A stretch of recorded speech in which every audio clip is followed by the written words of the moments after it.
spirituality and realizing our infinite potential. Mucho, mucho love and light. By Pin Oaks Rising on Instagram. Say hi to everyone, Kristen. Hello. Yes.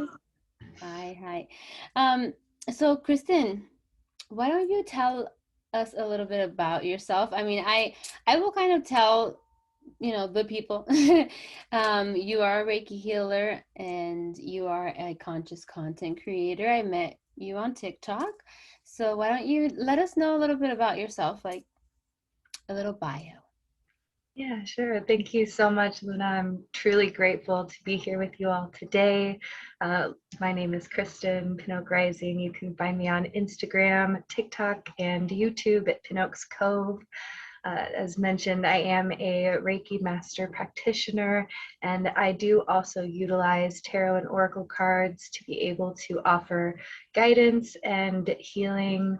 I love to do meditations, and we practice affirmations. A recent journey of mine has been being able to put together retreats. So just ever evolving opportunities to be able to connect and spread healing and love and wisdom. So yeah, I'm truly grateful to be able to share these spaces. And as a content creator on TikTok, it has been an amazing journey to be able to connect with so many different beautiful souls that share such beautiful wisdom. So it's been a blessing. Yes, I love TikTok. TikTok is it's so amazing for communities, like for finding your community.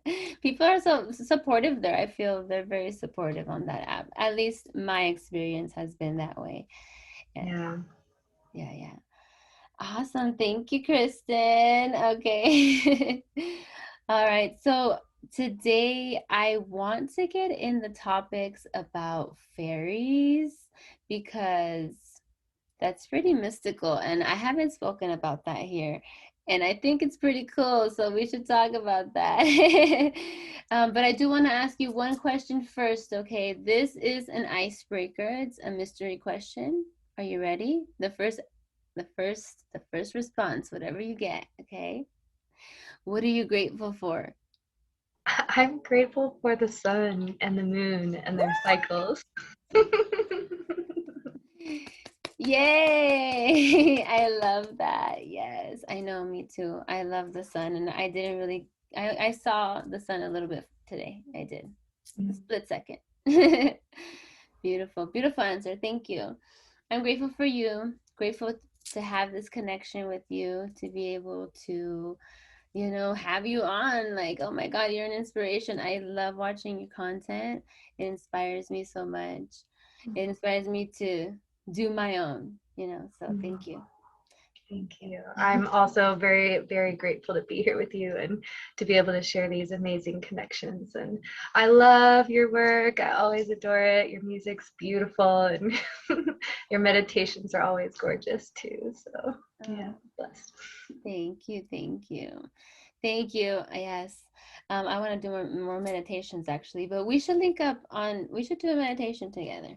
Yeah, Yeah, absolutely. that would be nice. Yeah. Um, so before we get into the fairies, I do want to just kind of get a little background of how you got into all of this stuff. What started your spiritual awakening, if you want to call it that. Yeah, so when it comes to fairies, my relationship with them actually goes way back to when I was a child. And of course, back then, we get taught that fairies are in storybooks and movies and not in the real world. And so I had a very deep connection with the fairies growing up. I would always go out into the woods with my family. And I remember kind of always venturing off and doing my own thing, playing in the creeks and making little homes and always having these really fun little adventures that I would go on. And as I grew older, I became less connected with that part of myself and became, of course, less connected to my spiritual self as well. And so what I consider my spiritual awakening is more of a remembering of that spiritual part of myself. And the thing that really triggered my spiritual awakening was actually a near-death experience that I had in surgery. And so I had heart surgery where I ended up leaving my body and having this whole otherworldly experience, and essentially at the end of it getting asked if I wanted to come back to my body or not, and I did. And as soon as I woke up from that surgery, I felt like my life had been lit on fire. I felt like I had something to do. I had no idea what it was, but I knew it was something that needed to be filled by my soul. And so that was kind of what reignited it. And what I first remembered was my fairies and the adventures I had as a young girl. And so whenever I started my healing journey and really going down into my shadows, I always sought comfort in the woods. And I guess you could say my deeper connection with the fairies started there. And so now I do work with the fairies in my practices. I have, I work, I know we said we would talk magic a little bit later, but I do work with the fairies in my magical practices as well as in my gratitude and healing practices as well. So the fairies are a energy being that I really enjoy being able to connect with, and I've also been able to really learn a lot from them about just being able to share joy and ignite that inner child within others. So, yeah. Yeah, fairies definitely wake up somebody's inner child. They're just, I mean, when you think about the word fairy, you know what I mean? For most people. Um, Thank you for sharing that, that story. What a blessing to have you here. Wow, thank you. Thank you, Spirit. Thank you for coming back. So I'm interested to talk a little bit about your near-death experience, if you are open to me asking a couple questions. Yeah, sure thing. Yeah. So, I'm curious about your experience. How long were you gone, physically here? How long did it feel there? And were there any other beings? Because were you like, would you say you were like in like the fourth dimension, like in the astrals or something? So it was strange because before I went into the room, they put me on anesthesia. And so I was in kind of a lucid state consciously, I would say, throughout the surgery. I remember watching it is the strangest part. I remember watching the surgery happen.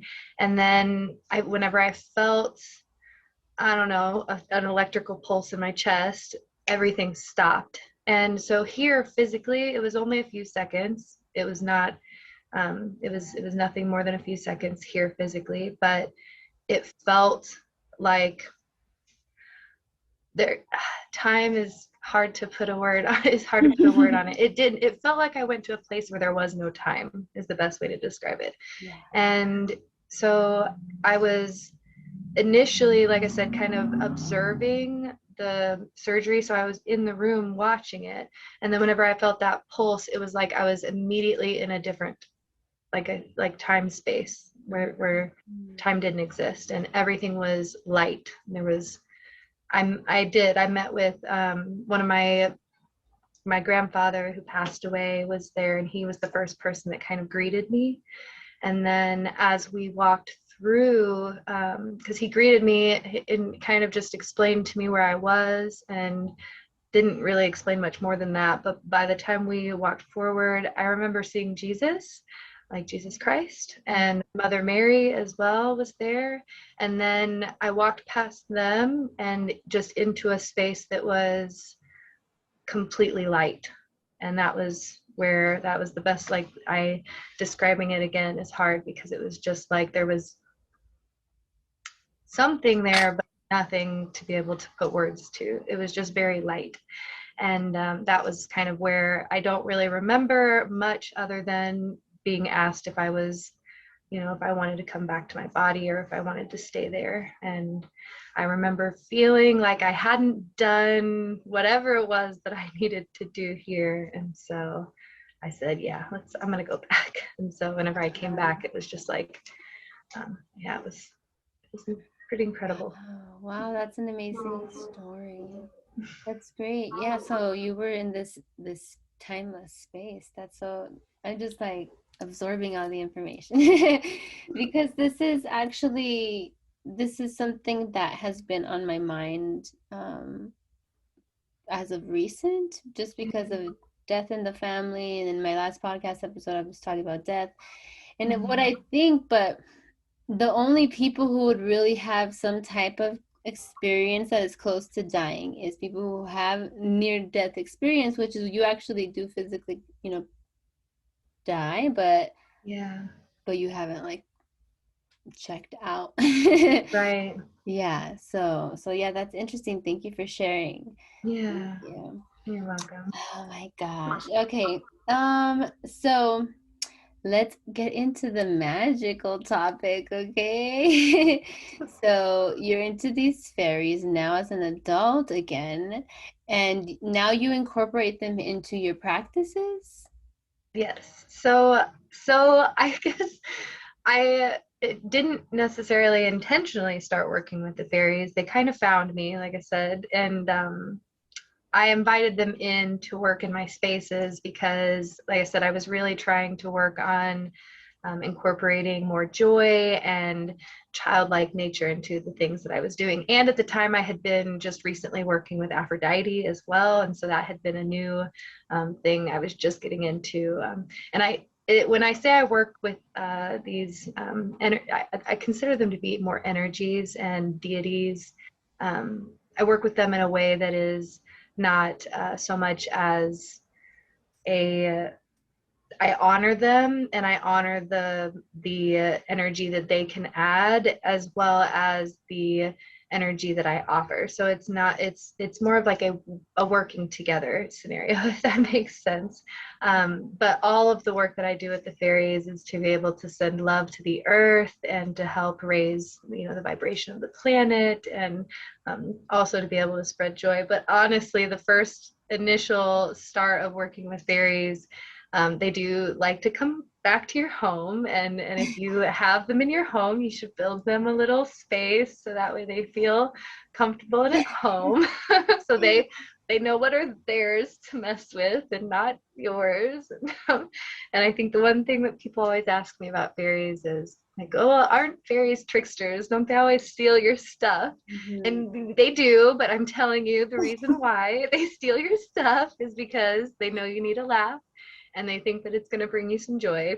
And so if you tell the fairies that you enjoyed the laugh and to please reveal you your items, 9 times out of 10 they will. Oh, wow. Okay, thank you. I'm gonna write that down. Or if all else fails, take a cup, flip it upside down, and tell them that you will not release this energy until your items are retrieved, and don't move the cup until your thing is returned. So Oh my God. Thank you. So you work with the fairies. I know you call them more like deities, right? So when you work with these deities, you're honoring them as through your expression of living, like how you're living your life. Do you talk to them? yeah, I would say it's more of like a prayer. I would think kind of the way that I talk with them, unless I'm out in the woods, and then of course I'm probably just talking to them. But no, it's more of like an in reverence of understanding what they resemble and what they represent for me, and how I can utilize that to be able to help share in the world. So I do have a space in my home that I have like fairy statues and little, on memorabilia in honor of them, and I do sometimes send like little offerings, or I'll light a candle and honor with them. But the biggest thing to understand, I think, whenever working in this kind of way with any energies is um, that you are a sovereign being and everything that you need comes from within you. And so not to come at it from a place of asking them for things because everything you need is within you, but rather just, asking them to help show you what already exists. And so that's kind of a place of how I like to come with it. And then just understanding that, yes, you can also incorporate that fun into how you operate in your day as well. So, like, for instance, there's nothing wrong with wearing fairy ears and putting on a cute little dress. And you know what? I make children very happy when I go out in public like that, because then they're very excited to see a real life fairy and the dream continues. Oh yeah. Oh my God. I would be so excited to see a fairy walking around. I'm like, oh.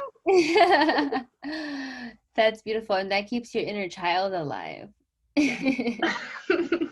Very much alive. Yeah. There was something that you mentioned that I wanted to touch on, but it slipped my mind now. Um, so what kind of, oh, I was gonna say, so your guides are more, I mean, your fairies are more like guides for you, Yes. right? Okay, so you ask for guidance, and it's an internal prayer type of thing. I feel like I feel like our guides, our angels, our ancestors, spirit animals, all of those, they're basically the same thing, I feel. Yes. Your higher self in a sense that's talking to you, to Yes. or your God consciousness, right? Yes. Yeah. Absolutely. Yeah, that's beautiful. I love that. And it's expressed in all these cool, cute ways, different ways. It's just beautiful to see the just different aspects of spirit. Yeah, So, absolutely. Well, and I also do resonate with having a past life as a fairy. So, mm, that definitely is something I resonate with whenever we're talking about like the higher self and connecting with other realms. And yeah. I always say I was a mermaid. I always have said, I felt that from you as soon as we got on the call today. That's ah, funny. you did. Oh my God. And then I have blue behind me. I'm like, wow, thank you. Thank you. That just is confirmation there for me. Yes. Um, so do you do candle work at all? Like I know you said you light some candles. Yeah. You light some candles. I light some candles. Yeah. Yeah, I do. I do a little bit of candle work. Like I said, all of my candle work, it's always in prayers and asking for whatever is needed in the highest good. And so a lot of my candle work is either for, like I said, the earth or the spirits of the earth. I do a lot of just in general clearings. I love candle work for clearings of any kind. If I have clients that come to me and specifically, if I'm working a Reiki session, I do past life healings, and every now and then we'll have one that we bring something back that's pretty heavy. And so we'll do a cleansing ceremony with candles when we're done. And I think that fire is just a really great element to work with whenever you are really working on clearing, and also for like igniting passion. So yeah, candles are great also for setting intentions too. So if you're like starting a new project or really looking to like clear the path ahead for yourself, then you can also do like scrying with flames. So sometimes when I'm doing candle work, I'll do a little like you just read the flame to kind of see if there's any additional messages or if spirit has um, I don't know. It's I'm still learning reading the flames. I'm not as proficient at it as some of the other things, but I love learning. So Yeah. Yeah. Always keep learning. That's like the trick. That's like not the trick, but that's like the motto. yeah. Just keep an open mind, always keep learning. And I work with candles. I read the wax. I'm learning as well, I'm always learning. I'm a student of the universe. Mhm. But I do, and I have had some interesting flame stuff happen. So I started looking up flames, but I didn't know it was called, what did you call it? Scribing? Scrying.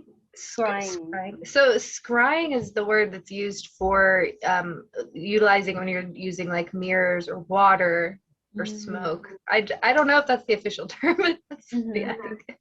But that's a known one, a term. Yeah, and the scry with the wax in the water, is that what you're talking about, where you're dropping the wax into the water? No, I read the candle wax drippings, Okay. so how it drips, and like I've had it fly out of the plate, like a volcano coming out, like it was Wow. extreme. There was a lot of Wow. energy, and then like jump out of the plate, but only in one little direction, was means that it was going to happen in the future in the physical realm. So like there's, depending on where the wax blows over, is where what it means. Wow. But yeah, so that kind of reading, or the 7 day candles, or when you burn those and you read the wax, the rings, if there's any residue or darkness, anything like that. But yeah, just kind of begin. Well, I've been doing it for a while for myself, but as far as like more in-depth knowledge about it, I am still learning for sure. Yeah, Yeah, yeah. absolutely. So, but you learn practicing as well, you know. Are you, the magic that you do, did somebody teach you, or did you read it? So, did you learn from somebody? How did you? Yeah. So I would say like half of it is learned knowledge and half of it is soul knowledge. So when I first started connecting with past lives is when I really started working with magic. I wasn't too interested in it other than just being fascinated by it. But then I had a past life connection where I learned a little more about my had a past life as a witch, and just learning kind of that lifestyle. And it was really scary to come back from that, like learning that about myself, because especially in that time period, it was something we got killed for. So it's been something that ever since I've learned the different ways we can work with magic, it always comes back to me of like really seeing kind of what the intention is behind it, or my goal, what is the purpose of it. And but yeah, I was taught the basics of what I know when I was younger, and then I didn't work with it for a long time, had the past life thing happen, and then started just remembering. And I would find myself like being drawn to different herbs. And then I would come home with these herbs, and then I would look up, be like, oh, I'm, working on a spell to help clear the energy in my house. What can I do for that? And then I would see like the herbs that I had collected were part of the ingredients. And so stuff like that was kind of, I would get excited about it and be like, oh, how funny that I would just like actually be interested in these things and then find that they're useful for what I need them to be for. So, Oh my God. Yes, that's kind of, well, primarily how, I would say also the same 50-50, like things that I've learned, and a lot of the things I just download. Like I have clear cognizance, so it's just like I just either know, or I'll ask my guides, and I feel like they're always guiding you. And yeah, even when you're a child, you have like these imaginary friends that you talk to, but they're like maybe your guides. absolutely. Yeah. So, you are also a Reiki master, correct? Yes, ma'am. Yes, Absolutely. yes, beautiful. I love it. So, tell us about, how did you get into Reiki? Did you have Reiki sessions and you liked it, or did it just call you? So I'm so grateful. Thank you for asking. This is one of my favorite topics. Reiki is something that found me. I fully, for the rest of my life, will be like, Reiki is my true love because it truly found me. I was at a place in my journey where I was feeling pretty hopeless. And in hopeless, it was more of like, my body was failing me. I was not doing well mentally, and I just didn't know where else to go. I had tried so many different things and wasn't really feeling like I had found anything that was working in the way that I knew was like, I knew there was something more. And then one day I just stumbled upon Reiki. It just came, I want to say I first saw Reiki. There was a building in my town that had just recently started. It was the place that I went to all the time to buy like my crystals and my books, and they had a Reiki practitioner move in, and it got me curious. And I was like, okay, what is this? And so from there, I just started diving into it more, and it started appearing everywhere in my life. And the more I began to work with it, the better I started feeling. And it was like it went hand in hand with seeing how like I can apply these tools to be really directly increasing the quality of life that I was having. And so I got really excited about it. And I was like, okay, if I'm going to be a Reiki practitioner, I have to do this, on all of my family, and we all are going to heal. And it's going to be this big journey.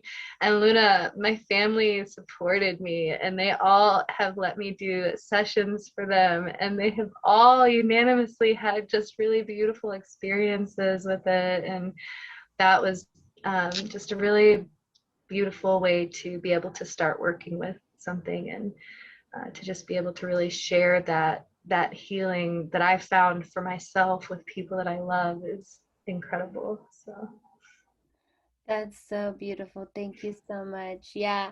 I got like chills, like an electric current when you were talking about it. Just like I ooh. can feel the energy, so much joy. Yeah. I also am a Reiki master, but I have not worked on my family, which is what I really would like to do. Like I would like to work on my mom. Um, she is not as open to it maybe as your family, but I sent it remotely, and because she had like a leg thing, her varicose vein had burst, and she would just, and she had gotten surgery, right, for it.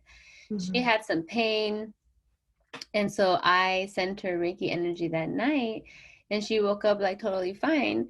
And I was like, "Oh, mom, you're good now. I sent you Reiki energy last night," and she's like, "Oh yeah, it must have worked." So I'm like, "Oh, there's my door in." Oh, absolutely. Oh, well, I send you all the love for that adventure, and I know your mother will be receptive when the time is right. Yeah, So when she's I ready. was, yeah, I was really, I think for me, my parents saw how much it helped me, and so they were like, okay, if this is really helping you this much, we'll see. Absolutely. Leading by example, like just living it, and people will automatically be people that are ready and interested and genuinely want to learn, they'll ask you. So, and then they'll be able to receive. You just can't be serving it up to people who ain't hungry. Exactly. Oh my gosh. Um, so I wrote down some notes here about the magic stuff for the fairies because I may have some fairies here in the house. Who knows? How do you know if there's fairies around or if they're your guides? Well, I would think there's many different ways. There's many different ways. You can always try asking. If you're really curious, they will show themselves. They typically, if you ask and you say specifics like, if there are fairies living in my closet, then my shoes will be misplaced or something, or like something like that, like almost like turn it into a game, and then they play. Okay. Okay, so that's what I did. I'm just asking for personal, reasons because I asked if you're a fairy, make my cat go into the closet, you know? And yeah, sure. As soon as I like said she just was like called over there, you know. Hmm. So that's how I did Yeah. it. So then, yeah, then you probably just have fairies in your closet and it's okay. They're probably just wanting to play. So, Yeah. it's like I said, it's, fairies are one of those things that really, especially house fairies, because typically house fairies are very, they really are just looking to see you smile, and they do it in really goofy ways, and sometimes they don't understand it's not funny to steal car keys. So I think the best thing that I know for me working with them is great. And so I leave them little, um I have a little like fairy setup for them, but that's excessive, but they love it. It makes them happy. So if you want to make your closet fairies happy, build them a little fairy home, and they will tend to stay in the home as opposed to maybe your shoes. So. Oh my gosh, that's so funny. Yeah, I don't feel any bad energy. I feel like I'm not scared, you know. Yeah, well, and here's the other thing. This is a trick I like to teach people. Like anytime you're working with fairies or deities or in the realm of spiritual energies, just remember that you are the physical being. And so anything that you do not want to be there, all you have to do is simply state, and they will have to leave. They can't stay because it's you. You are the physical being. You hold that power over anything in your space. And so, if you do feel any kind of negativity or something that you just don't want being there, you just have to simply state it. You can write it down if you'd like to say, add a little extra oomph to it as well. But definitely, just remembering that you are the physical being. So, Yeah, yeah, definitely. I like that.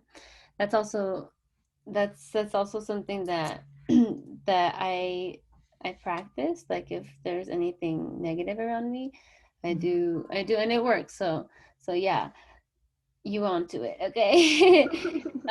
Back to Reiki though. Before we get off of this amazing podcast episode, um, for people who aren't familiar with Reiki, what is Reiki and what is it good for? What can it help you with? yeah, so Reiki is universal life force energy. It is something that everyone has access to.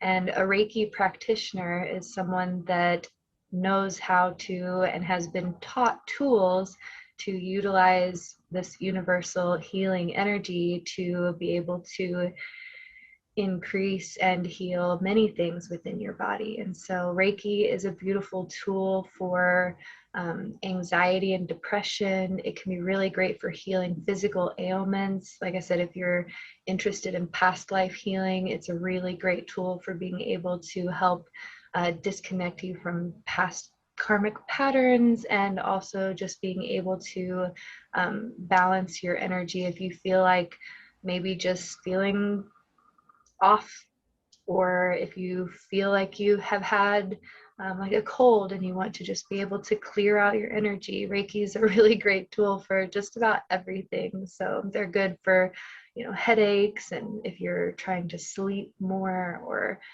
getting a higher quality of clarity.